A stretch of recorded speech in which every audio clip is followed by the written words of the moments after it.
ഇനിയും ഇത് വെച്ചുപൊറുപ്പിക്കാൻ കഴിയില്ല. ലോകത്തിലെ ഏറ്റവും വലിയ ജനാധിപത്യ രാജ്യമാണ് ഇന്ത്യ. എന്നാൽ മോദി സർക്കാർ ഇപ്പോൾ ചെയ്തുകൊണ്ടിരിക്കുന്ന കാര്യങ്ങൾ ഒരു ജനാധിപത്യ രാജ്യത്തിന് ചേർന്നതാണ്. ഭരണപക്ഷത്തിന്റെ പോരായ്മകൾ ശക്തമായി ചൂണ്ടിക്കാണിക്കുന്ന പ്രതിപക്ഷത്തിന്റെ വായ് മൂടിക്കെട്ടാൻ NDA സർക്കാർ ശ്രമിച്ചുകൊണ്ടേയിരിക്കുകയാണ്. അതിന്റെ ഏറ്റവും വലിയ ഉദാഹരണമാണ് കഴിഞ്ഞ ദിവസം നടന്നത്. മാത്രമല്ല, പൗരന്മാരുടെ സ്വകാര്യതയിലേക്കുള്ള കടന്നുകയറ്റത്തിനെതിരെ പ്രതികരിക്കേണ്ട സമയവും അതിക്രമിച്ചിരിക്കുന്നു. അവർ പ്രതിപക്ഷത്തെ നിശബ്ദരാക്കാൻ നോക്കുന്നു. എന്നാൽ കഴിഞ്ഞ ദിവസം കോൺഗ്രസ് അതിന് ശക്തമായ മറുപടിയാണ് കൊടുത്തത്. ജനങ്ങളുടെ സംരക്ഷകരായി നടിക്കുന്ന BJP സാങ്കേതിക വിദ്യയുടെ മറവിൽ ഓരോ പൗരന്റെയും സ്വകാര്യതയിലേക്ക് ഒളിഞ്ഞുനോട്ടം നടത്താൻ ശ്രമിക്കുന്നതിനെ രൂക്ഷമായ ഭാഷയിലാണ് കോൺഗ്രസ് ജനറൽ സെക്രട്ടറി പ്രിയങ്ക ഗാന്ധി വിമർശിച്ചത്. പാർലമെന്റിന്റെ ശീതകാല സമ്മേളനം ആരംഭിക്കുന്നതിനോട് തൊട്ടു മുൻപ് മോദി പ്രതിപക്ഷത്തിനെതിരെ പറഞ്ഞത് അതിരുകടന്ന വാക്കുകളായിരുന്നു. എന്നാൽ അതിന് കൃത്യമായ മറുപടിയാണ് കോൺഗ്രസ് നൽകിയത്. വോട്ടർ പട്ടികയുടെ പ്രത്യേക തീവ്ര പരിഷ്കരണം അഥവാ SIR, ഡൽഹിയിലെ വർദ്ധിച്ചുവരുന്ന വായുമലിനീകരണം തുടങ്ങിയ നിർണായക വിഷയങ്ങൾ സഭയിൽ ചർച്ച ചെയ്യണമെന്ന് പറയുമ്പോൾ അതെങ്ങനെയാണ് നാടകം ആകുന്നതെന്ന് താങ്കൾ വ്യക്തമാക്കണമെന്നാണ് മോദിയോട് പ്രിയങ്ക മറുപടി പറഞ്ഞത്. പ്രിയങ്ക ഗാന്ധിയുടെ വാക്കുകൾ കടമെടുത്താൽ പാർലമെന്റ് എന്തിനാണ്? വിഷയങ്ങളെക്കുറിച്ച് സംസാരിക്കുന്നതും ഉന്നയിക്കുന്നതും നാടകമല്ല.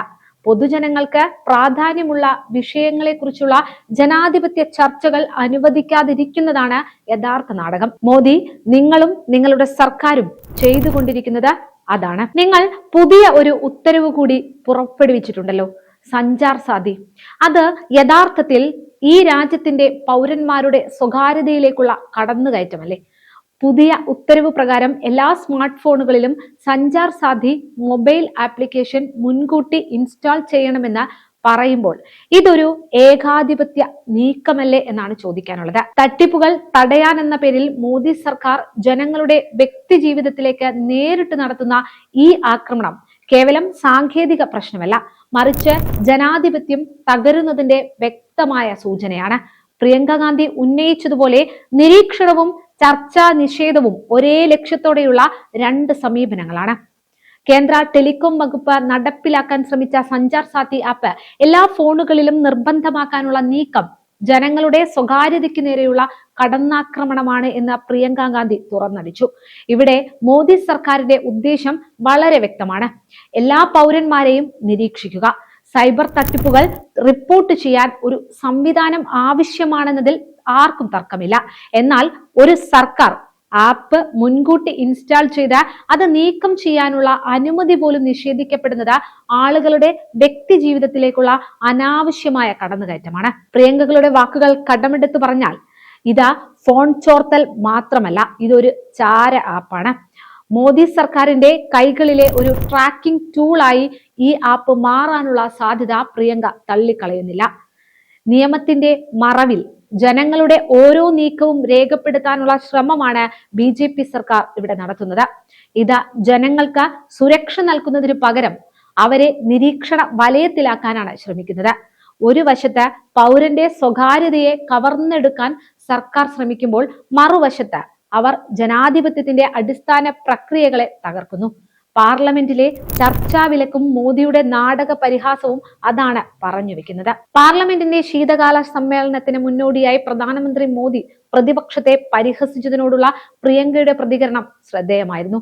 ഇവിടെ നാടകമല്ല, അവതരണമാണ് വേണ്ടത് എന്ന പ്രധാനമന്ത്രിയുടെ പ്രസ്താവനയ്ക്ക് പ്രിയങ്ക മറുപടി നൽകിയത് ഇങ്ങനെയാണ്: തെരഞ്ഞെടുപ്പ് സാഹചര്യം, SIR, മലിനീകരണം എന്നിവ വലിയ വിഷയങ്ങളാണ്. നമുക്ക് അവ ചർച്ച ചെയ്യാം. പൊതുജനങ്ങൾക്ക് പ്രാധാന്യമുള്ള വിഷയങ്ങളെ കുറിച്ചുള്ള ജനാധിപത്യ ചർച്ചകൾ അനുവദിക്കാതിരിക്കുന്നതാണ് യഥാർത്ഥ നാടകം. അതേസമയം SIR പരിഷ്കരണവുമായി ബന്ധപ്പെട്ട വിഷയത്തിൽ ചർച്ച വേണമെന്ന പ്രതിപക്ഷത്തിന്റെ ആവശ്യത്തിന് മുന്നിൽ ഒടുവിൽ മോദിക്ക് മുട്ടുമടക്കേണ്ടി വന്നു. ചർച്ച ആവശ്യപ്പെട്ട് 2 ദിവസവും പാർലമെന്റിന്റെ ഇരുസഭകളും പ്രതിപക്ഷം സ്തംഭിപ്പിച്ചു. തുടർന്നാണ് സർക്കാർ ചർച്ചയ്ക്ക് വഴങ്ങിയത്. രാജ്യസഭയിൽ വിഷയം ചർച്ച ചെയ്യണമെന്നാവശ്യപ്പെട്ട് നൽകിയ നോട്ടീസ് ചെയർമാൻ CP രാധാകൃഷ്ണൻ കഴിഞ്ഞ ദിവസം തള്ളിയതോടെ പ്രശ്നം കൈവിട്ടുപോയിരുന്നു. SIR ജോലി ചെയ്യുന്ന നിരവധി BLOമാർ മരിച്ചെന്നും അടിയന്തര സാഹചര്യമാണെന്നും രാജ്യസഭാ പ്രതിപക്ഷ നേതാവ് മല്ലികാർജുൻ ഖാർഗെ സഭയിൽ പറഞ്ഞു. ഇന്നു തന്നെ ചർച്ച വേണമെന്നും ഖാർഗെ ആവശ്യപ്പെട്ടു. SIR-ൽ ചർച്ച നടക്കുമെന്നും പ്രതിപക്ഷ നേതാക്കളുമായി ഉടനെ ചർച്ച നടത്താമെന്നും രാജ്യസഭാ നേതാവായ JP നദ്ദ പറഞ്ഞു. എന്നാൽ യുദ്ധകാലാടിസ്ഥാനത്തിൽ ചർച്ച നടത്താനാകില്ലെന്നും വിവരങ്ങൾ ശേഖരിക്കണമെന്നുമാണ് പാർലമെന്ററി കാര്യമന്ത്രി കിരൺ റിജിജു പറഞ്ഞത്. രാജ്യത്ത് മറ്റു വിഷയങ്ങളുണ്ടെന്നും ബീഹാറിലെ തോൽവിയുടെ ദേഷ്യം പാർലമെന്റിൽ തീർക്കരുതെന്നും റിജിജു പറഞ്ഞു.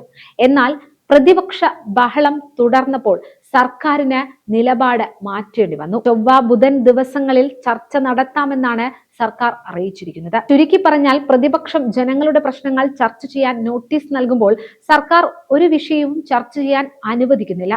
എന്നാൽ പാർലമെന്റ് തടസ്സപ്പെടുത്തുന്നു എന്ന് പറഞ്ഞ് പ്രതിപക്ഷത്തെ കുറ്റപ്പെടുത്തുന്ന ഇരട്ടത്താപ്പ് നയമാണ് മോദി സർക്കാർ പിന്തുടരുന്നത്. മാത്രമല്ല 14 ബില്ലുകൾ അവതരണത്തിനായി വെച്ചിട്ടും സാധാരണ 20 സിറ്റിംഗുകൾക്ക് പകരം 15 സിറ്റിംഗുകളായി സമ്മേളനം ചുരുക്കിയത് സർക്കാർ പാർലമെന്റിനെ ദുർബലപ്പെടുത്താനും ചർച്ചകൾ നിയന്ത്രിക്കാനും ശ്രമിക്കുന്നു എന്ന പ്രതിപക്ഷ ആരോപണത്തിന് ബലം നൽകുന്നവയാണ്. കൂടാതെ ജനാധിപത്യ സ്ഥാപനങ്ങളെ അട്ടിമറിക്കുന്ന ഇരട്ട സമീപനം, തുറന്ന ചർച്ചകളെയും സംവാദങ്ങളെയും ഭയക്കുന്ന ഒരു സർക്കാർ സ്വന്തം പൗരന്മാരെ നിരീക്ഷിക്കാൻ ഒരു ചാര ആപ്പ് കൊണ്ടുവരുന്നതിൽ യാദൃശ്ചികതയൊന്നുമില്ല. ജനാധിപത്യ സ്ഥാപനങ്ങളെ അട്ടിമറിക്കുകയും പൗര സ്വാതന്ത്ര്യത്തെ ഹനിക്കുകയും ചെയ്യുന്ന ഈ ഇരട്ട സമീപനം മോദി സർക്കാർ രാജ്യത്ത് സ്ഥാപിക്കാൻ ശ്രമിക്കുന്ന ഏകാധിപത്യത്തിന്റെ വ്യക്തമായ മുഖമാണ് തുറന്നു കാട്ടുന്നത്. സാങ്കേതിക ഉപകരണങ്ങൾ ഉപയോഗിച്ച് ജനങ്ങളെ ഭരിക്കാൻ ശ്രമിക്കുകയും അതേസമയം ജനപ്രതിനിധി സഭയായ പാർലമെന്റിൽ ജനകീയ പ്രശ്നങ്ങളെക്കുറിച്ചുള്ള സംവാദങ്ങൾ തടയുകയും ചെയ്യുന്നത് ജനാധിപത്യപരമായ കടമകളിൽ നിന്നുള്ള ഒളിച്ചോട്ടമാണ്. മോദി സർക്കാരിന്റെ കീഴിൽ സ്വകാര്യത എന്നത് കേവലം ഒരു വാക്ക് മാത്രമായി ചുരുങ്ങുകയാണോ? എന്തായാലും സൈബർ തട്ടിപ്പുകൾ തടയാനുള്ള ലക്ഷ്യത്തോടെ വന്ന ഒരു ആപ്ലിക്കേഷനെ ജനങ്ങളുടെ മൗലികാവകാശമായ സ്വകാര്യതയെ കവർന്നെടുക്കാനുള്ള ഒരു ആയുധമാക്കി മാറ്റാൻ ശ്രമിച്ചതിലൂടെ NDA സർക്കാർ സ്വയം പ്രതിക്കൂട്ടിലായിരിക്കുകയാണ് ഇപ്പോൾ. പ്രിയങ്ക ഗാന്ധി മുന്നറിയിപ്പ് നൽകുന്നത് പോലെ ഇത് കേവലം ഒരു ആപ്പിന്റെ പ്രശ്നമല്ല. ജനാധിപത്യ മൂല്യങ്ങൾ നഷ്ടപ്പെട്ട രാജ്യം സ്വേച്ഛാധിപത്യത്തിലേക്ക് വഴുതി വീഴുന്നതിന്റെ ലക്ഷണമാണ്. പാർലമെന്റിൽ തുറന്ന സംവാദങ്ങളെ ഭയക്കുകയും സാങ്കേതിക വിദ്യയുടെ മറവിൽ നിരീക്ഷണം സ്ഥാപിക്കാൻ ശ്രമിക്കുകയും ചെയ്യുന്ന മോദി സർക്കാരിനെതിരെ ശബ്ദമുയർത്തുന്ന പ്രിയങ്ക ഗാന്ധിയെ പോലുള്ള നേതാക്കൾക്ക് പിന്തുണ നൽകേണ്ടത് ഈ കാലഘട്ടത്തിന്റെ ആവശ്യമാണ്.